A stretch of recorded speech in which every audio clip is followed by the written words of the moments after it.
realize about the utilities is they save a tremendous amount of money by occupying county-owned right-of-way as well. So, I mean, there's a bit of a trade-off there, but we do work with our utilities when it's needed. Then you better go over and talk to them guys in the office, because I was over there twice. And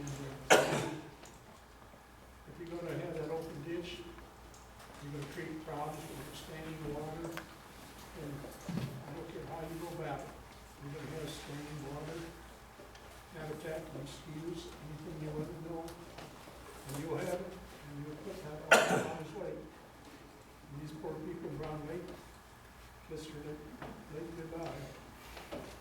Thank you for your comments, Mr. Irwin. Thank you. Any other? Yes. Where? How does USGS go about reclassifying wetlands? Do they take it out of production or if it gets drained?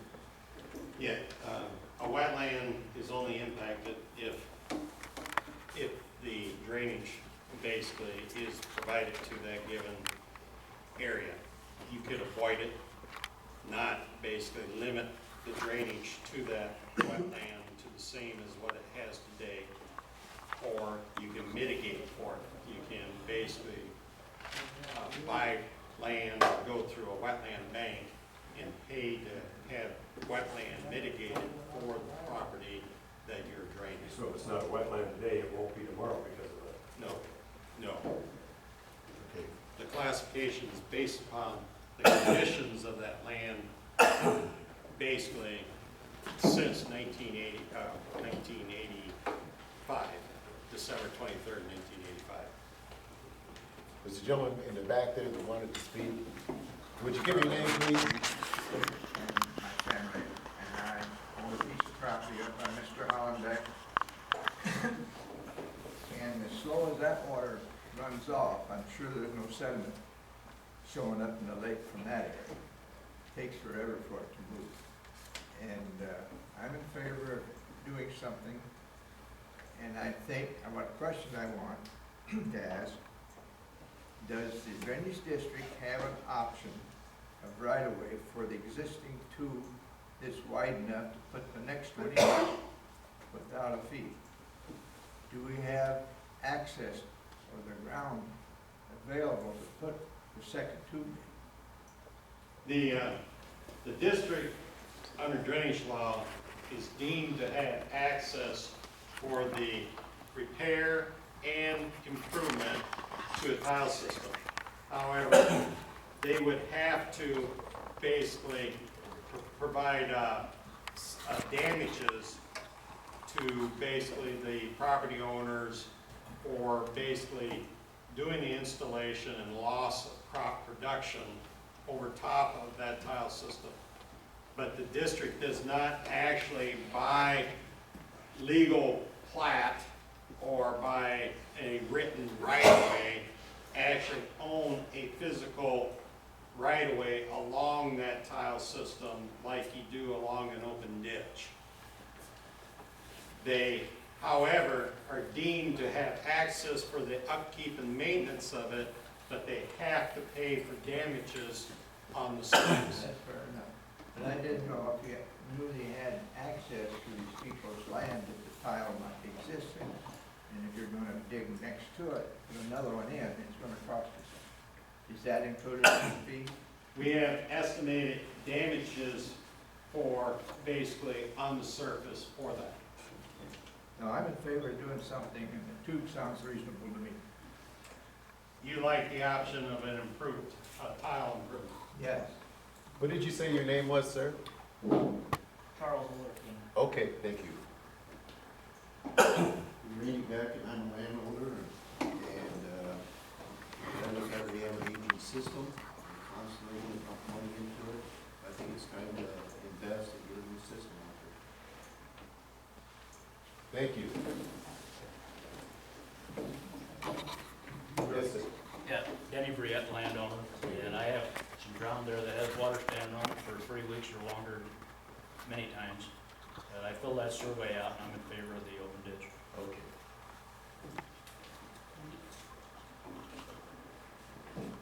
Any other landowners? Well, I'm the owner of where that half towel's got to go. Obviously, I'm not too crazy about going across there. I'm in favor of cleaning out the ditches that need to be cleaned to get the water to where it needs to be on the existing tube. Because it can, I believe it can drain, it drained an inch, 2 inches yesterday, and I didn't see no water. I don't wanna make any waves with anybody, but, you know, if you clean out the ditches like John and you guys wanted years ago, just get the ditches clean to get the water to that base, to that open pipe that we existing have. You know, it's got the retainage that we need, and it can slow, you know, it's slow going down, but it's not, you know, if it had homes sitting there underwater and all that jazz, I think it'd be one thing, but, you know, it needs to be, there needs to be something done to get that off the drain better, because it hasn't been taken care of. But I believe that, what you got, you can just paint the ditches out to get it to that tile would work too, but I'm not crazy about putting another tile on my property there, and I'm not crazy about sending it over to Rick either, so I'm gonna take that, you know, that's where the ditch would have to go, whatever that is, I guess. Okay, thank you. Any other landowner comments? Yes, sir. My name's Gary Shelton, I live on Browns Lake. And while I'm not objecting to the tile thing, I am objecting to dumping that shit into the lake, because I live on the lake, we got a lot of lake owners here. You go to the lake, put your dock in, you gotta go take a shower, you got all kinds of crud on you. And that's just pouring more stuff in it. And I don't think, lake, the rise-wise, rising or going down, I don't think it'll affect it much at all, because the power plant pumps water, they're cooling water into the lake, and that keeps it pretty level. And that's the comment. Okay, thank you, Jerry. Any more comments, ladies and gentlemen? Yes, ma'am. Okay, not a landowner in Orton, Slough, but I do live at Browns Lake. My name's Kathy Skidmore.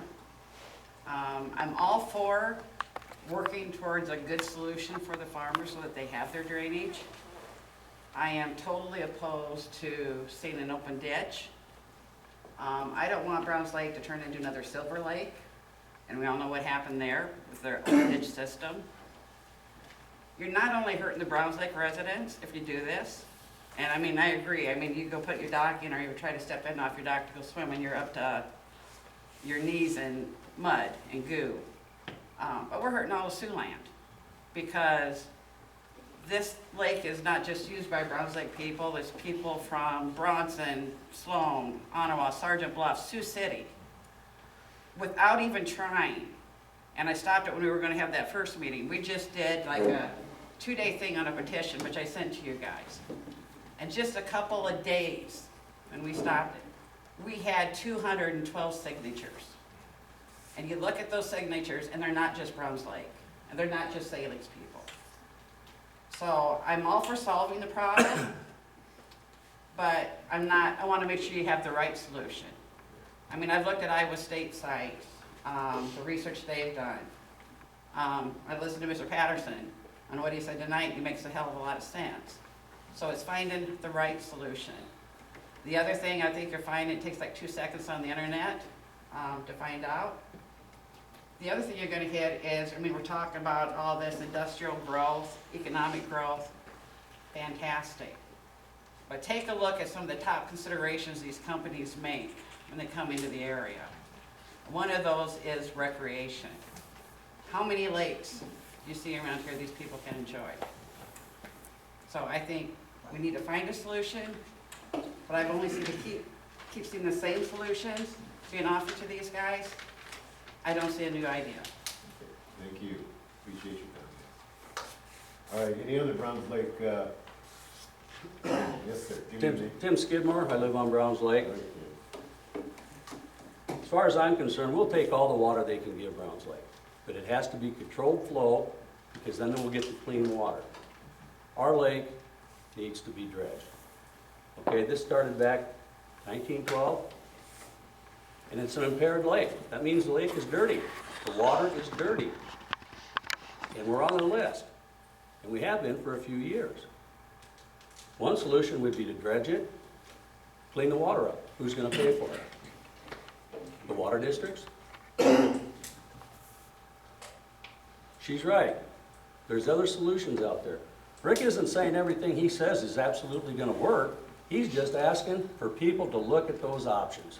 Because you know what? We may find out that those options can be done and cost a lot less money than any one of those three.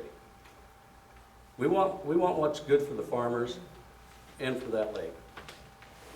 Appreciate the comment. Any others, ladies and gentlemen? I'm Frank Stanfield. We just bought a place on Browns Lake. I'm for, I've helped my father-in-law farm for 30 years, I know what water can do. Yeah, let's get it taken care of, but let's protect the lake. The other question I got, you talked annexation. I mean, who's annexing this ground if it has to be annexed? The annexation would be by the district, so that the land that physically drains into the district right now would basically just be brought in and assessed for any of the improvements or repairs done inside of that district to this outlet system. It's not based upon property value, it's based upon the drainage benefit that they get. And that's how reclassification distributes what benefit each parcel of land in the watershed receives.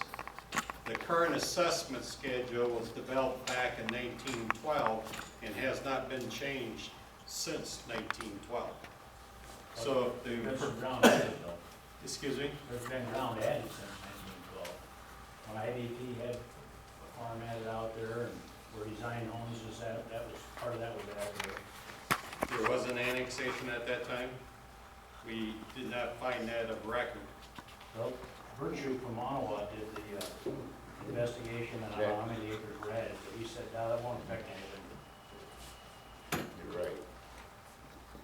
But it does. We can search the record some more and find, but the boundary that we have here is what we found from the auditor's record as to what is the current assessment, the current tax base that pays for the facility. That new annexing, Mark Jefferson again, I own about half that property in it. I don't think it'd be in for the city. The land does not need to be in. So I'm against annexing that part of the property. You're opposed to it? Yep. No need. You know, the comments from Browns Lake's residents? So ladies and gentlemen, I think that, well, one more comment. Yeah, I'd like to. You repeat it. You know, I'm just, in hearing some of the people, some of the farmers here talk, whose responsibility is it to go around and check that the road ditches that are used for the drainage into this system, the drain tiles themselves, who is responsible to check those to make sure maintenance is done properly in a timely fashion? Because it sounds like if had that been done, nobody would have ever requested anything being updated. Mark, can you answer that, please? We're responsible for the road ditches, but we are a secondary road department. We assist the board with that, but, we rely on a report from a farmer. Usually if we have a broken section of tile, they let us know. And then on behalf of the district, the board will hire a contractor to come in and repair it. But we don't have staff dedicated at the county that takes care of any of the 11 drainage districts and actually goes out and surveys them on an annual basis. Again, our responsibility is the road department. This project, this is one of the reasons that the board hired a drainage engineer. Our department is quite busy right now with everything going on with the roads with CF, with the additional bridges we're working on, and we're relying on an outside consultant. The Farmers Ditch Board has their own trustees, and they have people that are hired and paid to take care of their areas. Is there anybody here like to take this job over? You can form your own trustee group. But again, we don't have staff that's dedicated. You tried it once. I'd like to make one comment. These people are concerned about Browns. I agree with Mr. Patterson. They don't want Browns Lake. Last week, Browns Lakes and since I was 85 years old, since I was 10 years old. That's the best bass lake at one time in the state of Iowa. I've been there all my life. And I don't want to see anybody to ruin it. And any people own property at Browns Bay, I understand it. But that lake is there, it's been a good lake for a long time. Sure is. If we just cleaned out everything, if we went and slicked out everything, the ditches all to that open ditch, or not to the open ditch, but the culvert that's already there, would that improve, would you have to go this whole 9 yards of everything? I mean, can't we just improve everything we have? Because if you put that 60-inch tube in, or put an open ditch in, you still gotta have a retainage. But right now, you'll have the retainage with that 24-inch pipe of letting it come through. So if you just improve everything to it, it can retain where it's existing at, but still get out of there. And then we don't have all the bug on everything else, if that works. I'm just. If you increase how fast you deliver the water to this location, the impounding in this area will just increase because we have not done anything to pick up the water and deliver it from there any faster. A 24-inch pipe will only take water at the given rate of the capacity of that pipe. If you deliver the water faster to it, the longer it stands. Now, when this water builds up in this location, it also puts back pressure up this ditch system. So without an improvement here, and you deliver water faster to this location, it just piles up and puts back pressure back up the system and slows the rest of the water coming to it.